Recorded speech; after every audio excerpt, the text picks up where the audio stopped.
Behind Clint Eastwood's Oscar-winning Western masterpiece lies a treasure trove of bizarre secrets. A script that sat unread for a decade, unexpected snow that wasn't in the screenplay, cowboy boots from the 1950s, an 80-year-old mother's deleted cameo, and a sheriff modeled after a controversial police chief during the Rodney King era. These strange production tales reveal how cinema's greatest anti-Western almost didn't happen and the wild coincidences that made it legendary. Fact 1. Script sat in Eastwood's drawer unread for a decade. Sometimes the greatest movies almost never happen because of simple human oversight. And Unforgiven is a perfect example of how Hollywood's biggest successes can depend on pure chance. David Webb Peoples, who had already made his mark as a screenwriter with Blade Runner, wrote the screenplay for Unforgiven back in the 1970s, when he was still working as a film editor and writing scripts on the side. Like many aspiring writers in Hollywood, Peoples sent his completed script to various actors and studios, hoping someone would see its potential and bring it to life. Clint Eastwood was one of the people who received a copy of the script during this period. But here's where the story takes an almost unbelievable turn. Instead of reading it right away, Eastwood simply filed it away in his desk drawer and completely forgot about it. For an entire decade, this screenplay that would eventually win 4 Academy Awards, including Best Picture, sat gathering dust in Eastwood's office, unread and forgotten among countless other scripts that crossed his desk during his busy career as both an actor and director. It wasn't until the late 1980s that Eastwood finally rediscovered the script while cleaning out his desk.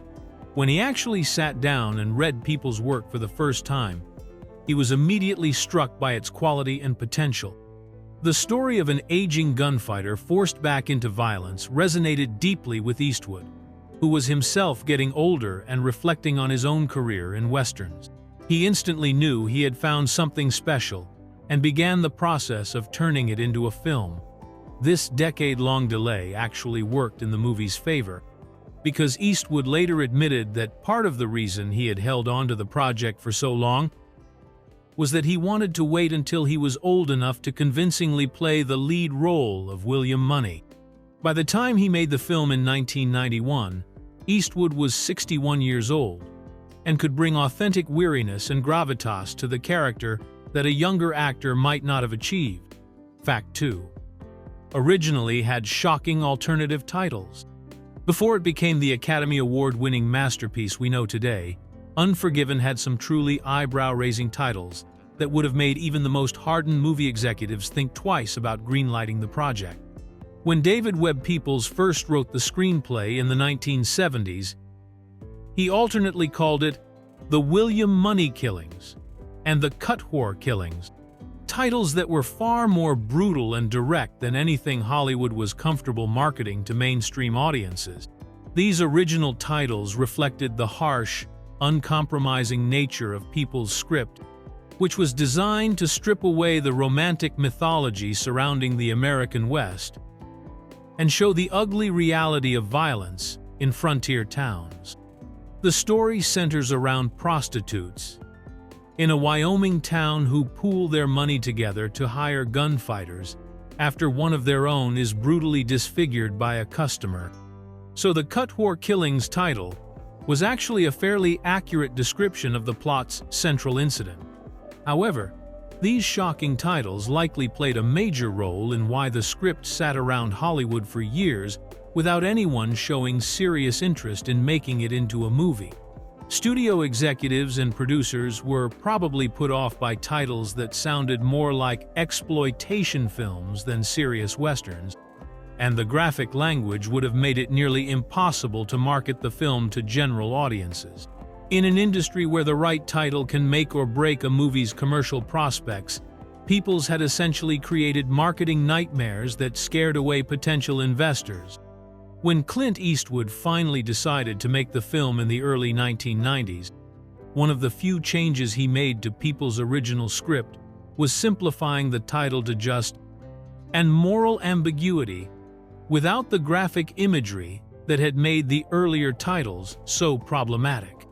The new title was elegant, mysterious, and completely appropriate for what would become one of the greatest westerns ever made, proving that sometimes less really is more when it comes to selling a story to audiences.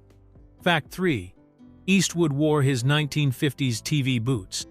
In one of the most touching and symbolic costume choices in movie history, Clint Eastwood deliberately wore the exact same pair of cowboy boots in Unforgiven that he had worn decades earlier as Rowdy Yates on the television series Rawhide, which ran from 1958 to 1965. These weren't just any ordinary cowboy boots, but a specific pair of tangent-colored, spurred boots with a distinctive belted clasp on the front that ran all the way up to his calves and had been part of his signature look during his early career. Rawhide was the show that launched Eastwood's career and made him a household name, serving as his introduction to the Western genre that would define much of his professional life.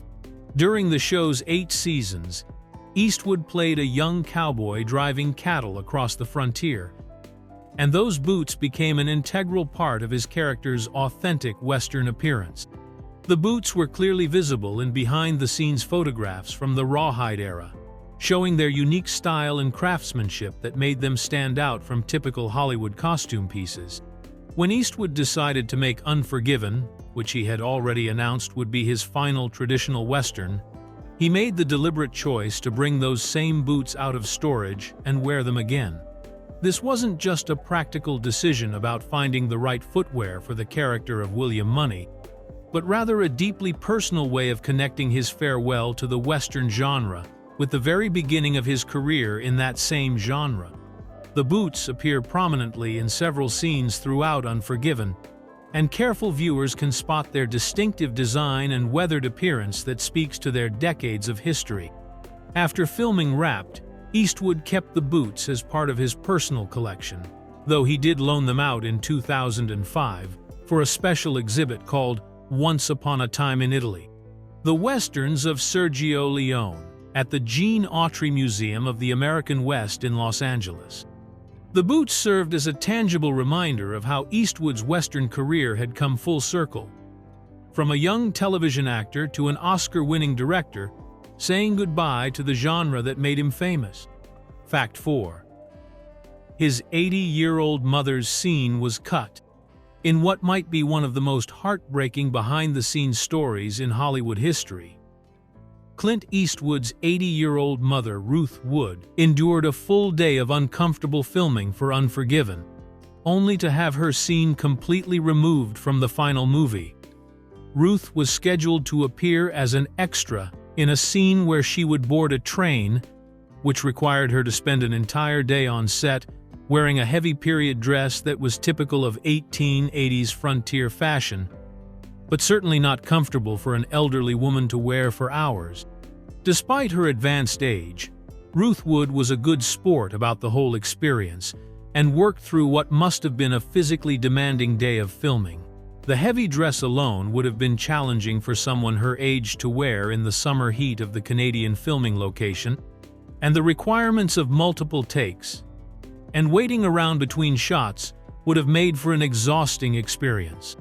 However, she was reportedly excited to be part of her famous son's movie and proud to contribute to what she probably knew would be an important film in his career. When Eastwood got to the editing room and began the difficult process of cutting the film down to a reasonable length, he made the painful decision to remove his mother's scene entirely.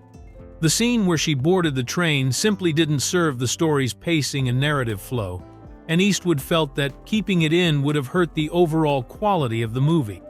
He later apologized to his mother with the explanation that the movie was too long and something had to go, acknowledging that her scene had become a casualty of the editing process.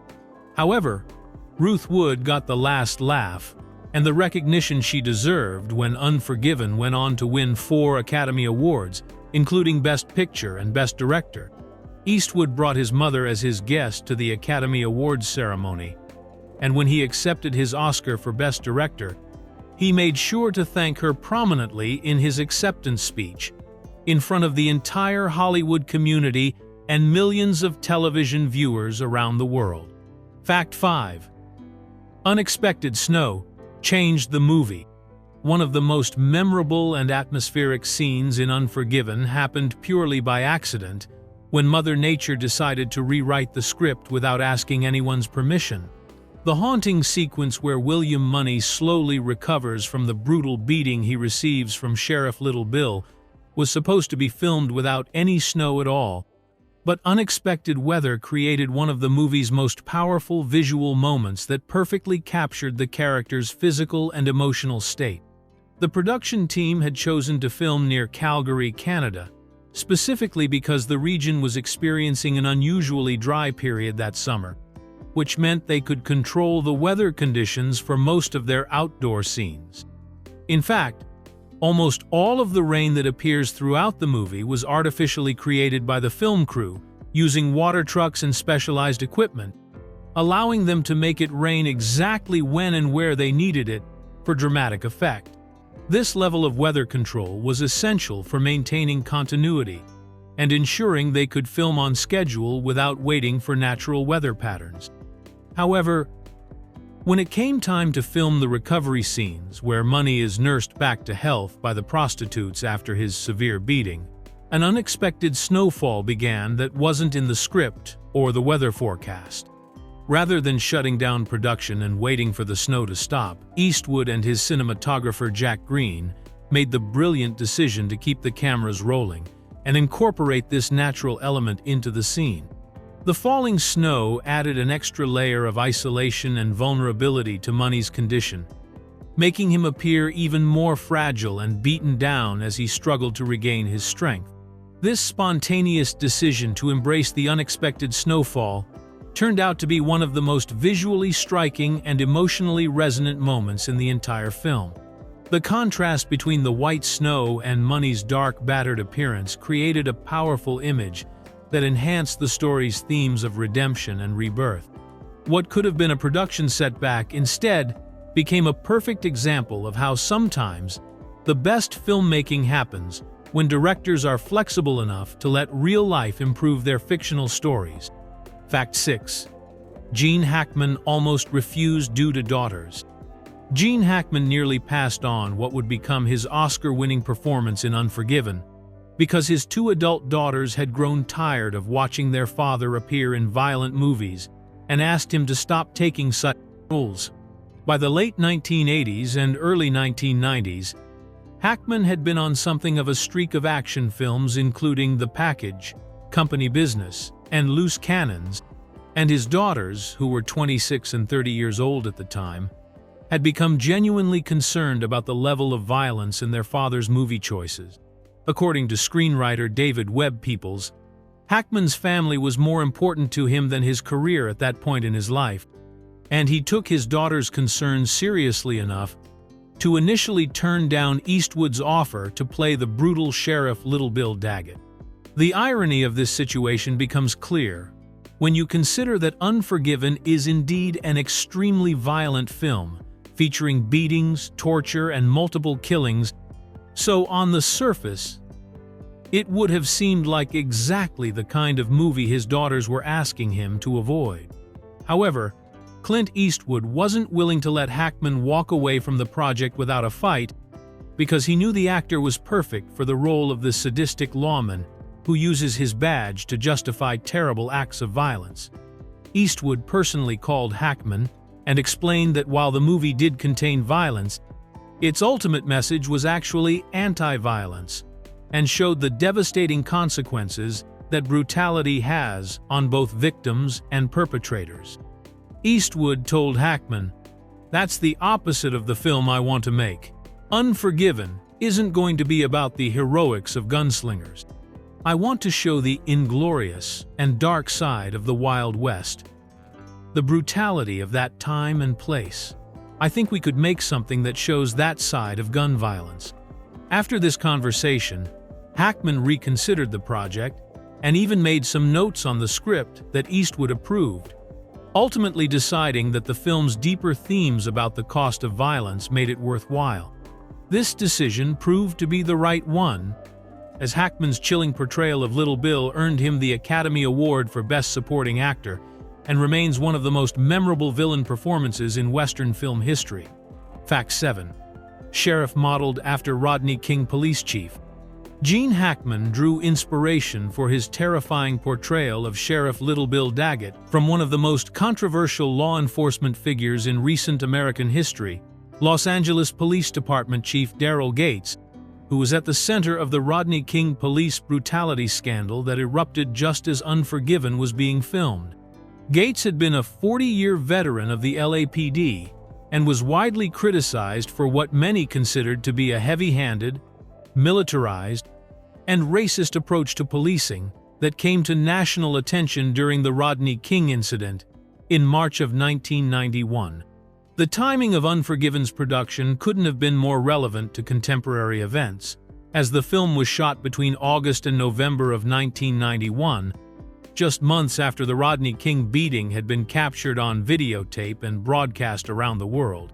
The subsequent acquittal of the officers involved would lead to the devastating Los Angeles riots in April of 1992, just a few months before Unforgiven hit theaters.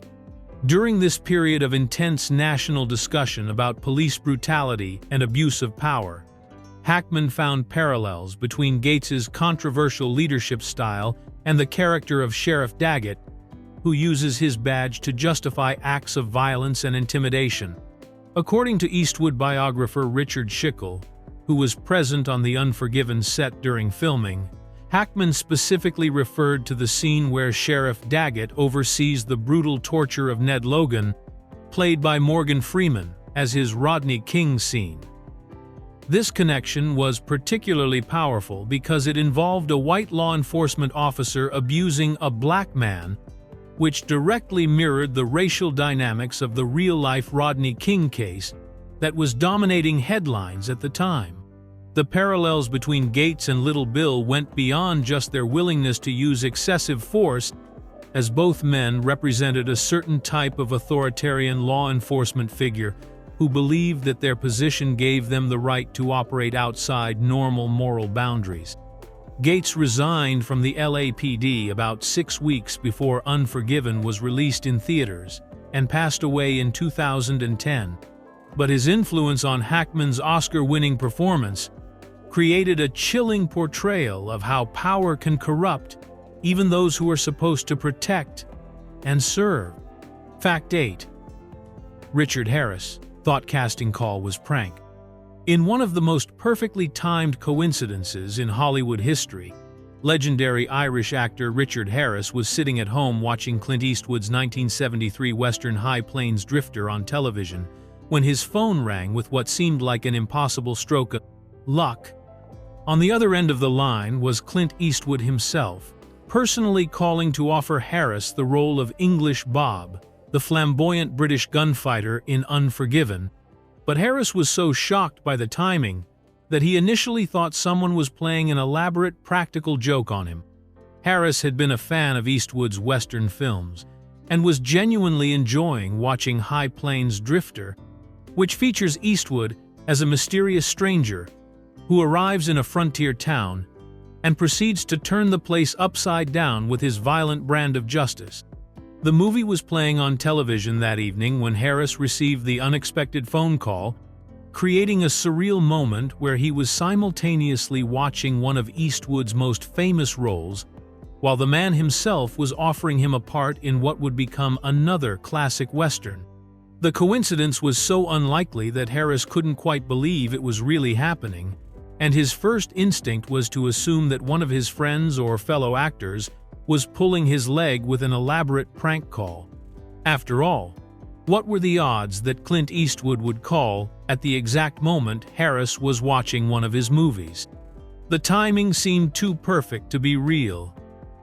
And Harris had probably experienced his share of celebrity impersonators and practical jokers over the years, making him naturally suspicious of unexpected phone calls from famous people. However, once Harris realized that the call was genuine, Harris later described this as one of the most exciting moments of his career. Not just because he got to work with Eastwood, but because of the incredible coincidence that brought them together. The role of English Bob allowed Harris to showcase his theatrical talents as a pompous, self-important gunfighter whose refined British mannerisms hide a more brutal reality underneath. Fact 9. First Oscar win, after 16 directing efforts. In one of the most stunning examples of how the Academy Awards can overlook even the most successful filmmakers, Clint Eastwood had to wait until his 16th movie as a director before he received his first Oscar nomination, making Unforgiven not just a career-defining film, but also his long-overdue introduction to Academy recognition. This seems almost impossible to believe when you consider that by 1992, Eastwood had already established himself as one of Hollywood's most bankable stars and had been directing critically acclaimed films for over 2 decades, starting with Play Misty for Me in 1971. During those 16 films before Unforgiven, Eastwood had directed a remarkable variety of movies that showcased his range and skill behind the camera, including westerns like The Outlaw Josie Wales and Pale Rider, action films like The Gauntlet, and even the acclaimed jazz biography Bird in 1988, which starred Forrest Whitaker as legendary saxophonist Charlie Parker. Despite the commercial success and critical praise that many of these films received, the Academy of Motion Picture Arts and Sciences had completely ignored Eastwood's work as a director, never once nominating him in any category. When Unforgiven was released in August of 1992, it finally broke through the Academy's apparent indifference to Eastwood's directorial talents in spectacular fashion. The film didn't just earn him 1 nomination but 3 separate nods. Best Actor for his performance as William Money, Best Director for his work behind the camera, and Best Picture as the film's producer. This triple nomination was especially remarkable because it demonstrated that the Academy was recognizing both his acting and directing abilities simultaneously, something that rarely happens in Hollywood. Eastwood went on to win both the Best Director and Best Picture awards, making him only the 4th person in Oscar history to win Best Director for a film in which he also starred. At age 62, he was also the oldest person to win the Best Director award at that time, adding another historic element to his victory. The fact that it took 16 attempts for the Academy to recognize his directing talents makes these wins even more satisfying, and proves that sometimes persistence really does pay off in Hollywood. Fact 10. Eastwood composed the main theme music. Most people know Clint Eastwood as an accomplished actor and director, but few realize that he also has genuine musical talent and actually composed the haunting main theme for Unforgiven himself, adding yet another creative dimension to his involvement in the film. The beautiful and melancholy piece, officially titled Claudia's Theme, was named after William Money's deceased wife, who is mentioned throughout the movie but never seen, and it serves as the emotional heart of the entire score that plays during some of the film's most poignant moments. While the overall musical score for Unforgiven was arranged and orchestrated by Lenny Niehaus, who had worked with Eastwood on several previous films, the main theme melody came directly from Eastwood's own musical imagination.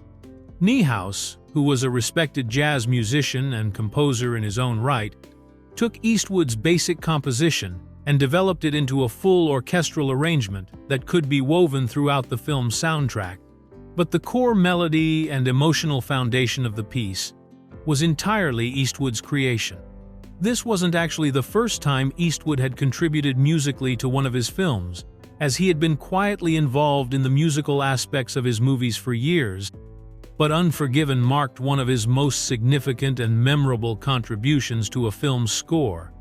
The theme perfectly captures the movie's themes of loss, regret, and the weight of past actions, with its gentle but sorrowful melody reflecting William Money's grief over his wife's death and his struggle to leave his violent past behind.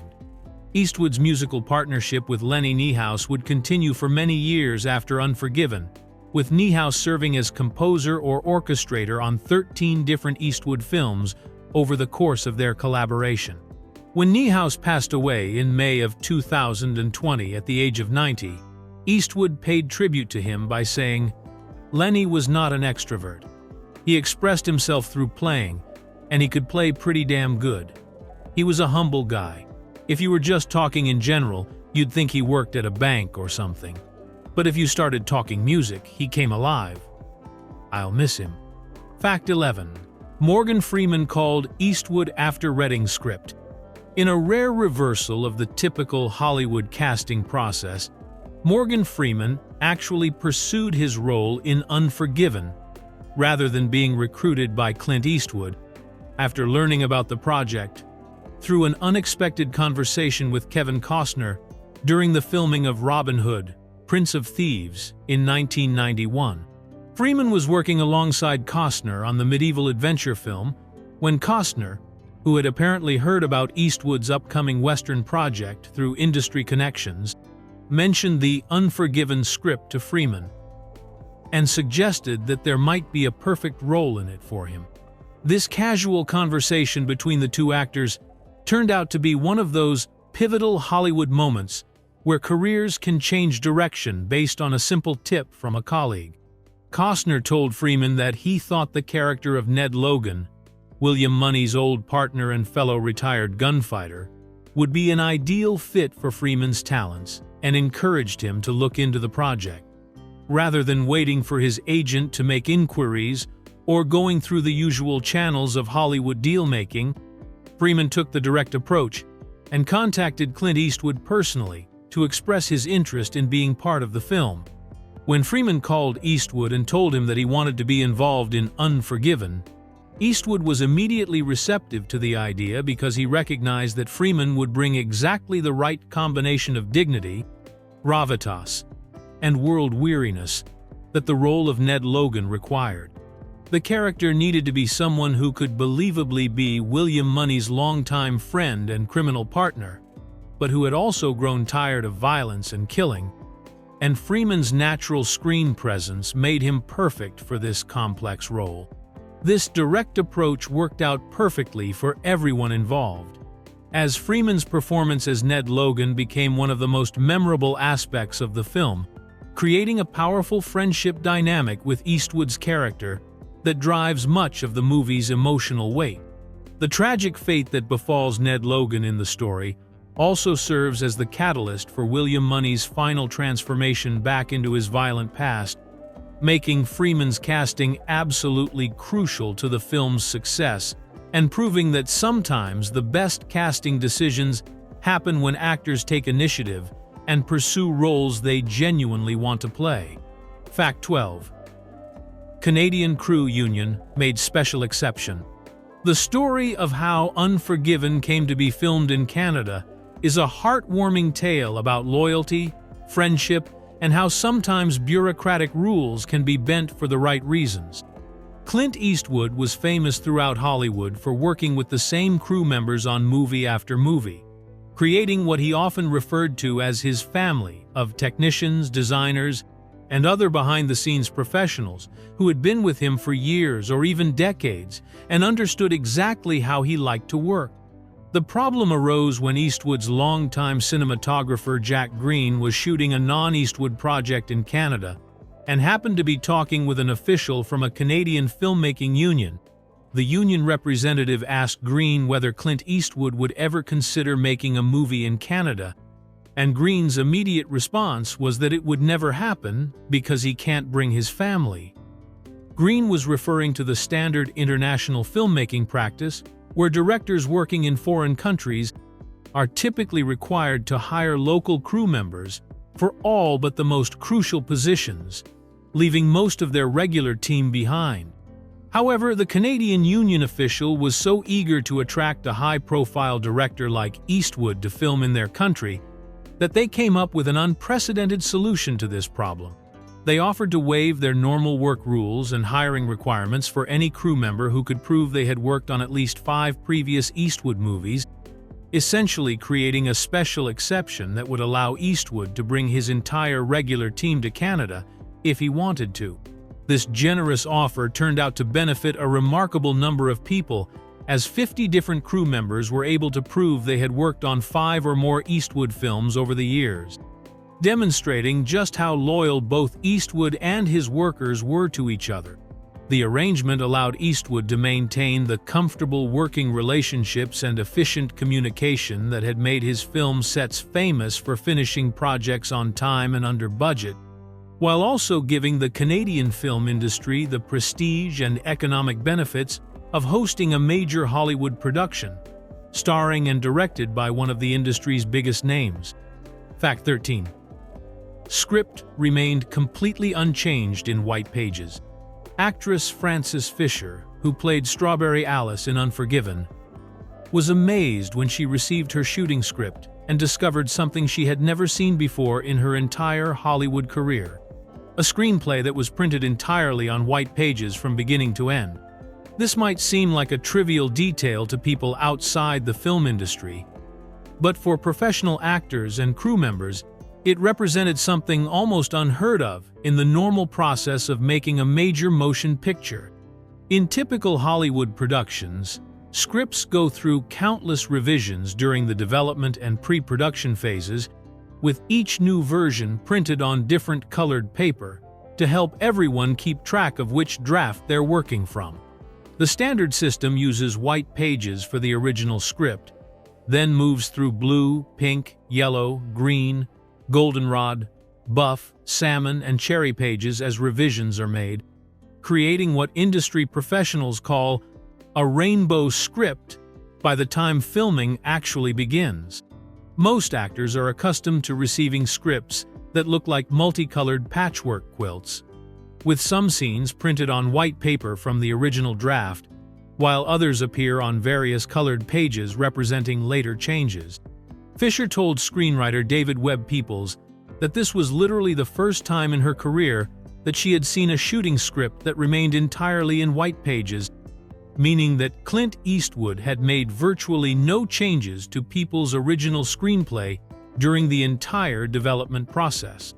This was almost unprecedented in an industry where even the best screenplays are typically tinkered with, revised, and rewritten multiple times as they're converted from words on a page into images on screen, with directors, producers, and sometimes even actors suggesting changes to dialogue, character development, or plot points. Eastwood later explained that he had initially considered making some revisions to Peoples' script, but quickly realized that the more I fiddled with it, the more I realized I was screwing it up.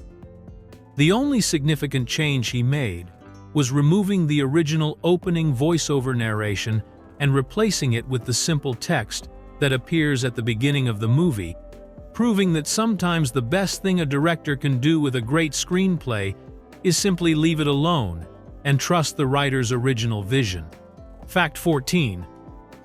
Taxi Driver inspired the violence. In a fascinating example of how one movie can completely change another filmmaker's creative direction, screenwriter David Webb Peoples originally set out to write a completely peaceful screenplay without any murders or killings, but Martin Scorsese's 1976 masterpiece, Taxi Driver, convinced him to take his story in a much darker and more violent direction. Peoples had become frustrated with the way most Hollywood movies portrayed death and violence as unrealistic and devoid of real consequences, where characters could be shot or killed without any genuine exploration of what that violence meant to the people involved. During the 1970s, when Peoples was working as a film editor and writing scripts on the side, he was particularly bothered by how Western movies and action films treated death as something clean and heroic, where the good guys could gun down the bad guys without any psychological damage or moral complexity. He wanted to write something that would avoid this kind of sanitized violence entirely, perhaps focusing on character development and storytelling, without resorting to the shootouts and killings that seemed to dominate so many scripts of that era. However, when people saw Taxi Driver in theaters, he was struck by how Robert De Niro's character Travis Bickle and the other people in the film reacted to violence in ways that felt real and authentic, rather than glamorized or simplified. He later explained his reaction by saying, "All of a sudden I see Taxi Driver, and people are getting killed, and the characters maintained how they would be in real life." The movie showed him that it was possible to include violence in a screenplay while still treating it with the seriousness and psychological complexity that such actions would have in the real world.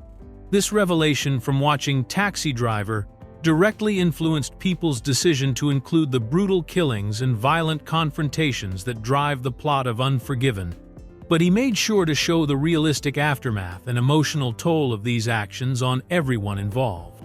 Instead of avoiding violence completely, he chose to depict it in a way that would reveal its true cost and consequences, creating a Western that would strip away the romantic mythology of gunfights and show the ugly reality of what it means to take another person's life. Fact 15. Spawned Japanese samurai remake with Ken Watanabe.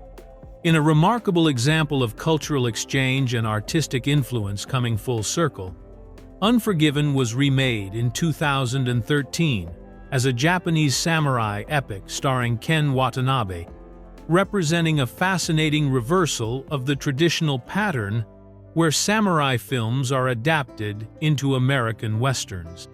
Director Lee Sang-il transformed Eastwood's story from the American frontier into early Meiji period Japan, specifically set in Hokkaido during 1890, when former samurai were struggling to adapt to a rapidly modernizing society that no longer had a place for their traditional warrior code.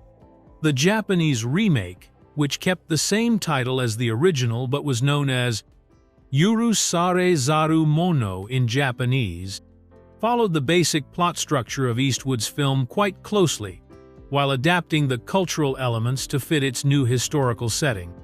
Ken Watanabe played Jubei Kamata, nicknamed Jubei the Killer, a former samurai who has given up his violent past to become a farmer and care for his children, just as Eastwood's William Money had done in the original version. The story maintained the same themes of aging warriors forced back into violence by circumstances beyond their control, but explored these ideas through the lens of Japanese history and the end of the samurai era. This cultural translation was particularly meaningful because it represented the opposite direction of influence from what had traditionally happened between American and Japanese cinema. For decades, classic Japanese samurai films by directors like Akira Kurosawa had been remade as American westerns, with Seven Samurai becoming The Magnificent Seven, which had actually launched Clint Eastwood's career as a Western star in the 1960s.